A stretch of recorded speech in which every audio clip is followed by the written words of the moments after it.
چې کله ماشوم بلوغ ته نه رسېدلی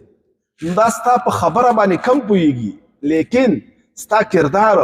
او ستا کړه وړه چې ته څه کې هغه ډېر کاپي کوي هغه را اخلي هغه قشان دا کوشش کوي چې ځان جوړ کړي که ته کور ته راشي او تا فرض منځ جماعت کې کړی او سنتو ته کور کې ودرېږي نو دا بچی هم تا سره په نږدې ودرېږي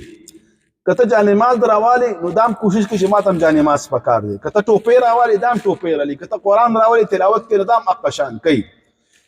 ته چې څنګه هغه شان دا جوړېږي نو لہذا خپلو بچو دپاره ښه ماډل او ښه نمونه کېدل پکار دی او د خپلو بچو ښه تربیت ابتدانه کول پکار دی او که الله مکه ته کور ته راشي او ته کنځلې کې ورو ته هم کنځلې کې او غټو ته هم کنځلې کې او چرګو ته هم کنځلې کې او ځان نه دې مات ریډو جوړ کړی دی نو دغه بچي ستا دا کړه وړه او ستا د اخلاق او ستا کردار کاپي کوي لہذا مشر ورور ته پکار دی پلار ته پکار دی نیکه ته او تره ته پکار دی چې د خپلو بچو مخې ته ښایسته اخلاقو سره مخې ته راشي ښایسته خبرې د هغوی مخې ته وکړي نو د هغوی په سبب به د هغوی ښه تربیت کېږي